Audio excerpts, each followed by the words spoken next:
Okay, so a little bit of a preface to this video. I got first an intake air temperature high circuit high code. I got rid of that, and the last code was left with after putting a short RAM intake on my Acura TSX, which is basically Honda Accord, but it was a P0172 code. So system is too rich, bank one, bank one, right?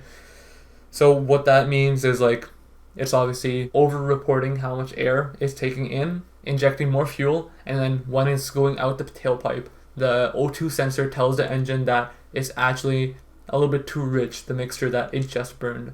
Yeah, that's basically what the preface to the video is. And this video, I end up successfully solving the code by just tuning the mass airflow sensor. Okay, so right now on my car, I have a P0172 code. What that means, system too rich. Of course it's too rich.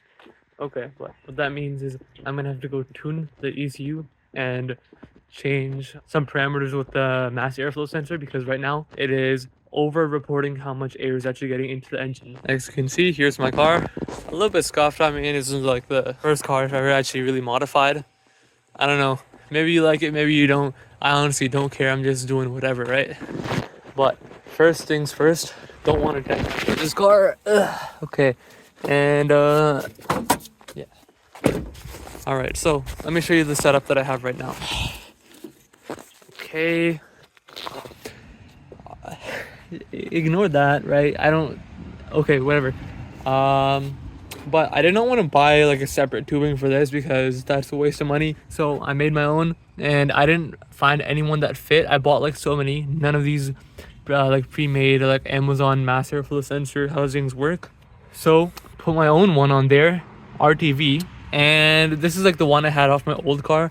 You can see the marks from where it actually collapsed because yeah, first car kind of mistakes. I've got to go ahead and hook up a battery tender to this, and I'm just gonna go flash my first hypothesis for the tune. There it is. Inside there we got the K tuner in my laptop. Let me try to solve this P0172 error, Okay, so we got the battery tender up here. It's just a charger, it's not an actual tender.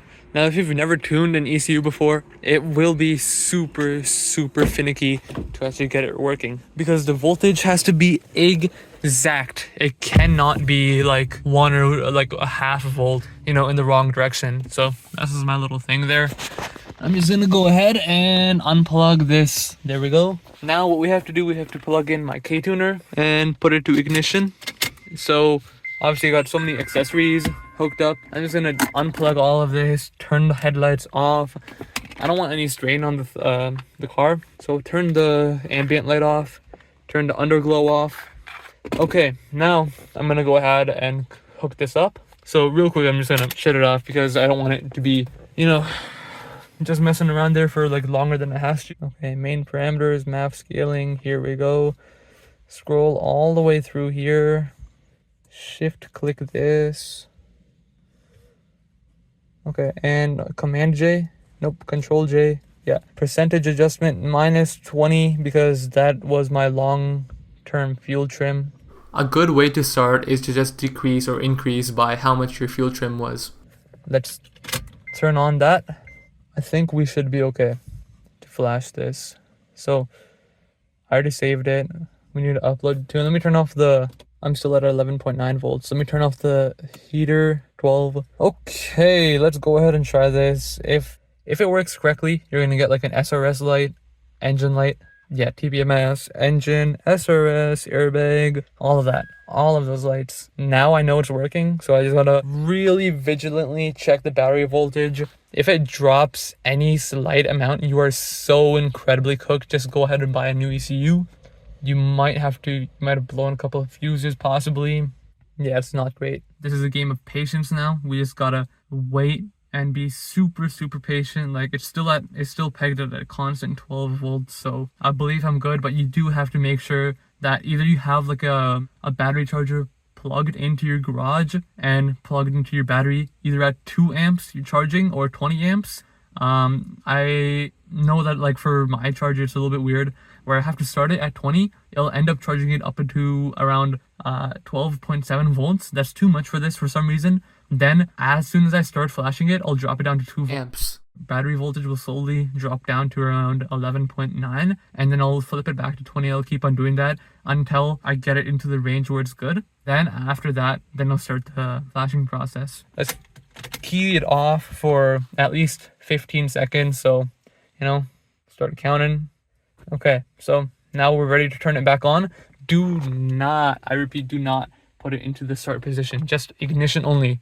Boom, accessory, boom, ignition. Wait a couple of seconds, and now on. Okay, flash successful. Let's go check out what happened. Am I good?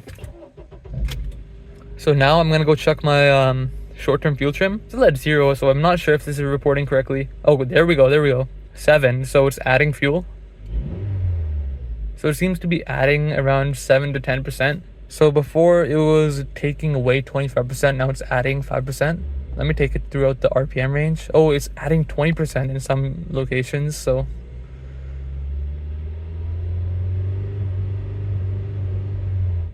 Now it's adding 3% as I'm lowering the RPM because it's getting warmed up. So I think the play here is to, first of all, turn it off. Let's check out what the battery voltage is, see if it's still okay. It's at 13. It'll drop eventually back down to whatever the battery tender says. So I think I'm just gonna increase it a little bit. So Control J, I'm just gonna do percentage adjustment. I'll do 7%. Let's see what that looks like. Let's save it. 12.4 or Gucci. Okay, so what we did, we just reduced it by 20% because that was the problem. I increased it by 7%. So yeah, we saved it already, so now we gotta upload it.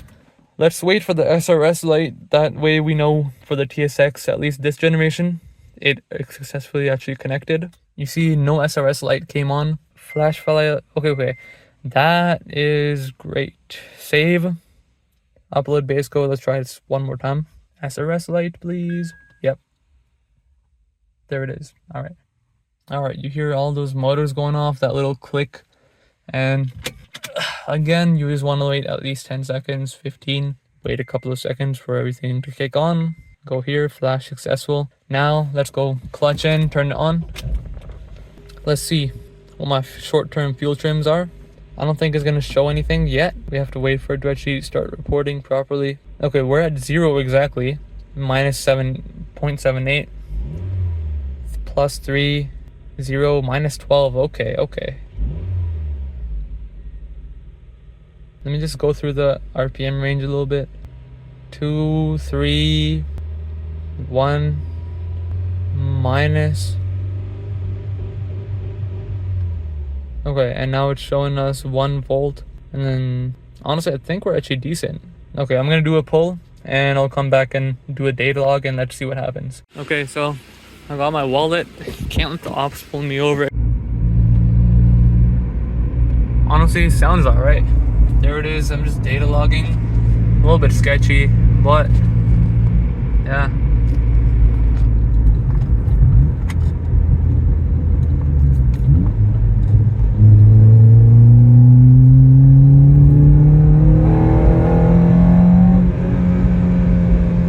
Honestly, the sound, that's why I did it. I mean, it is reducing horsepower, but like, yeah, I don't really care too much about that because less horsepower, guess what that means? That means more fuel economy, right? Okay, so now I'm done the actual data log. What you gotta do, so you can see my actual fuel trim. It's still a little bit cooked. Yeah, minus 14, so I still will be having that actual error code, but right here, I'll save the data log. I have already done some tiny adjustments, but you can see the short-term fuel trim. So it's pulling 10 right now, which means that there's too much fuel or too little air. So if there's too little air, that means there's over-reporting, which means that for this small section, and also let me just check out what my actual MAF voltage is. So 1.2. You can see right here it's negative 14. So around here, 1.2 until 1.3. I'll just include this. This is way too much. So percentage adjustment, we need to decrease it by 14% for everything to be happy. Now that's at idle, and yeah. Now when I go up, It's only -5. That's around 1.4.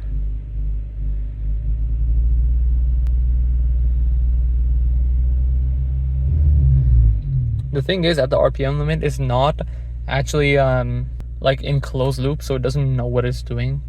Is that what it's considered open loop? So I think now that I have done this, I'm just gonna go ahead for the rest of everything here. I'm gonna keep on going, and there we go. Now I think I can just go ahead and do around -8. Nothing too crazy. Turn everything off. 21, 20. So it looks like we overcorrected by a whole bunch.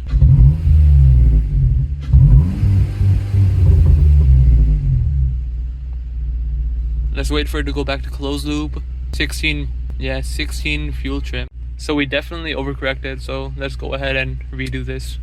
Okay, so with the last change I did, I actually messed it up even further. I was trying to take away values from the math scaling, but I had to actually add it. So the short-term fuel trim was actually up to 30. So what I have to do now is increase the fuel trim, and I increased, not the fuel trim, but the mass airflow, like the sensor scaling for the mass airflow. I increased it about 15% for the idle area. So let's see if this actually affects anything. If not, I might have to just go back to stock and then mess around from there, because I think only -10, that might not trigger a code, and that might be a little bit better. But I don't know, this is just me, like, you know, messing around trying to figure out how to tune the ECU. But yeah, I'm learning here right now as we actually record the video. The next clip I cut to will not be my ECU being bricked. I repeat, it will not be my ECU being bricked.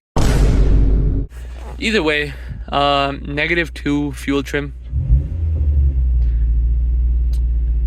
And yeah, honestly, I think that's decent. I'm just gonna call it a day for now. I honestly won't actually know what's going to happen with this until like I drive this for at least like 60 kilometers.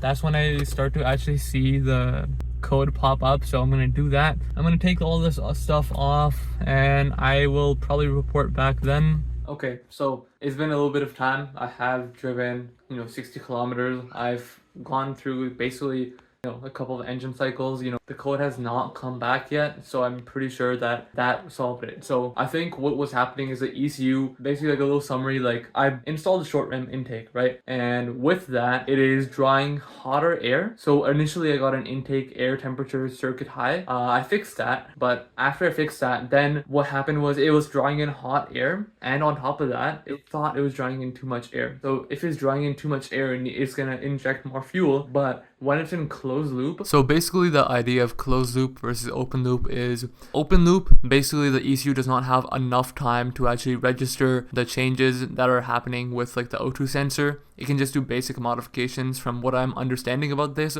But closed loop is when it has more than enough processing power to understand what changes to make and when to make it. So stuff like optimizing for idle, or you're driving on the highway at around 2,000 to 3,000 RPM. It will optimize in that timeline. Basically what I did, I tuned the mass airflow sensor, right? You can even do this in a very ghetto way.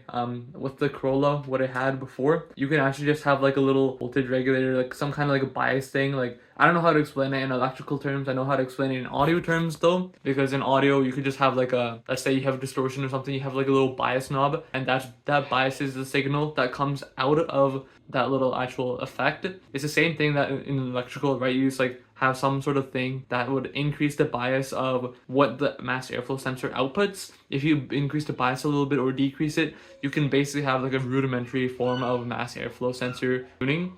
And obviously, once you tune it correctly, your fuel trim will be like normal. It's not going to be anything crazy. Obviously, you do need to go to like a tuner to dial in every specific part. And it would be a lot better if you were able to have like Haltech or something with a live ECU tuning. So you don't have to wait 10 minutes every single time you tune. You can just make the change that you think will be correct right now and see the result within 5 or 6 seconds. If you don't, you could actually probably, wire in like a voltage regulator or some way to modify the bias that comes out of the signal for that. So yeah, honestly, I think if you wanted to do that little voltage regulator, like that bias knob, it is a thing that some people have done. I think on the Toyota MR2, a lot of people did that. I remember searching about it, And I saw it on the forum somewhere. Some person was like, "Hey, I just wired in a voltage, like a little bias, like a modifier to the thing, to the master slide sensor." And what they ended up doing was doing like a rudimentary form of tuning. So they don't have to buy a new ECU.